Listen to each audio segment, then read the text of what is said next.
শিক্ষকদেরকে বললাম যে কোনো ছাত্র চুল, মোচ, পোশাক, টুপি ইত্যাদির ক্ষেত্রে তাকে যদি বিচারের সম্মুখীন করা হয়, এই জামা কেন, এই টুপি কেন, এমন চুল কেন, এমন মোচ কেন, ইত্যাদি ইত্যাদি, সে যদি একটা উত্তর দিতে পারে আমি অমুক হুজুরের অনুসরণ করি, তার শাস্তি হবে না।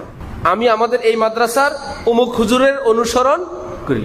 তাহলে যেই লোক এইরকম চুল রাখার কারণ পরে, এইরকম জামা পরা, এরকম গেঞ্জি, এইরকম দাড়ি মুছ নখ রেখে উস্তাদ হইতে পারে, আমি কি তার ছাত্র হইতে পারবো না? আসহাবী কান নুজুম, নবীজি তার সাহাবায়ে কেরাম সম্পর্কে বলছেন, আমার এক একজন সাহাবী নক্ষত্রের মতো। বিআইয়িহিম ইকতাদাইতুম ইহতাদাইতুম, যে কোনো একজনকে তোমরা ফলো করবে, অনুসরণ করবে, সোজা জান্নাতে চলে যাবে। তাহলে কেউ যদি যে কোনো সাহাবীর অনুসরণ করলে সে আসামি হবে না জান্নাতি হবে? তাহলে আমি আপনি যে নায়েবে রাসূলের পদ নিয়ে বসলাম, আমার অনুসরণ করলে ছাত্র শাস্তির সম্মুখীন হচ্ছে। বুঝা গেল উস্তাদ এমন ভাবে চলা উচিত যার চলাটা শুধু চলা না, একটা শিক্ষাও, যে তোমরা এরকম চলতে পারো, এই পোশাক পরতে পারো, এইরকম চুল রাখতে পারো, এইরকম মোবাইল চালাইতে পারো, এইরকম ভাষা ব্যবহার করতে পারো, এইরকম বেপরদা করতে পারো। হ্যাঁ, তারা দেখতেছে কোন উস্তাদ ছাত্রের মায়ের সঙ্গে কথা বলে, দেখতেছে কোন ছাত্র দেখতেছে আমার মায়ের সাথে কথা বলে, সে ছাত্রের কাছে ভালো লাগে না। উস্তাদ ভিডিও কলে কথা বলে ভিন নারীর সঙ্গে, সন্দেহজনক ভাবে দীর্ঘ সময় কথা বলে, এটা ছাত্রের মনে বীজ লাগে। এই ছাত্রকে পিটায়ে শাসন করে ওয়াজ করে আর মানুষ করা যাবে না।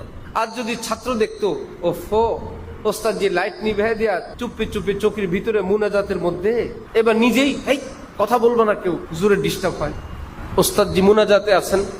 এবার সব উস্তাদজির সঙ্গে ছাত্রদের আচরণ একরকম। যে উস্তাদ জি আল্লাহওয়ালা, চোখের পানিওয়ালা, তাকওয়াওয়ালা, দরদওয়ালা, রহমতওয়ালা, এই উস্তাদের ব্যাপারে দুষ্ট ছাত্ররা বলে হুজুরের বদদোয়া নিস না, শেষ হয়ে যাবি, হুজুর মনে কষ্ট পাইলি শেষ। আর অন্যদের ব্যাপারে ভয় পানা, আরে কিসের হুজুর। আমরা মনে করি বেদ দিয়ে শাসন করব। এই জন্য আমাদের শেখ আরিফ বিল্লাহ হযরত মাওলানা শাহ আব্দুল মতিন বিন হুসাইন সাহেব দামাত বারাকাতুহুম কঠিন ভাষায় বলেন বেদ ব্যবহার করা যাবে না। তো আমরা বললাম যে ভাই কেমনি পড়াবো, কি করব, এত দুষ্ট।